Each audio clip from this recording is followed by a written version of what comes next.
Prabowo Subianto telah memenangkan kontestasi Pilpres 2024 dan telah dilantik menjadi Presiden Indonesia ke-8 oleh MPR tanggal 20 Oktober 2024 yang lalu.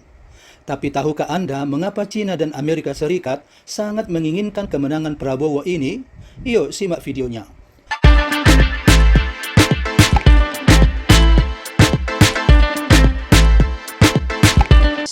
What is it that makes Indonesia still a very exciting prospect for all these countries? We talked about Japan, South Korea, US, China. Yeah.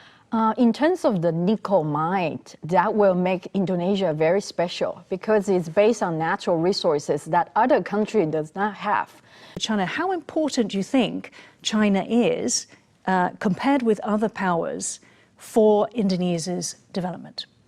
I think it's very, very important because Indonesia right now it's at its crossroad to rapidly increase and improve its infrastructure. China dan Amerika Serikat adalah dua negara raksasa dunia yang masuk ke dalam 5 besar investor asing di Indonesia. Hingga semester 1 2024, realisasi investasi China di Indonesia mencapai 3,9 miliar dolar Amerika Serikat atau setara dengan 60,9 triliun rupiah, berada di urutan kedua setelah Singapura di urutan pertama.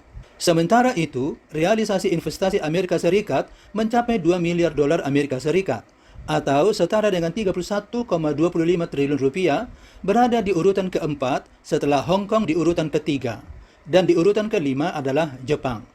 Bidang-bidang yang sangat diminati untuk investasi oleh kedua negara ini adalah seperti industri manufaktur, industri logam, infrastruktur, konstruksi, tambang seperti tambang nikel, transportasi, komunikasi, dan bahkan program hilirisasi atau downstream program, termasuk pembangunan IKN.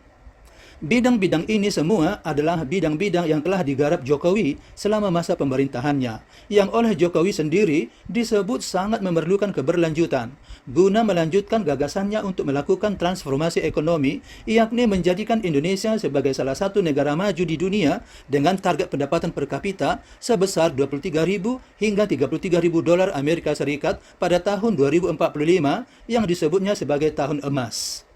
Jokowi sangat berambisi bahwa transformasi ekonomi ini merupakan salah satu legasinya yang terbaik. Prabowo telah berjanji akan melanjutkan semua program ini. Bahkan program keberlanjutan ini telah dijadikan sebagai tagline penting dalam kampanye pilpresnya.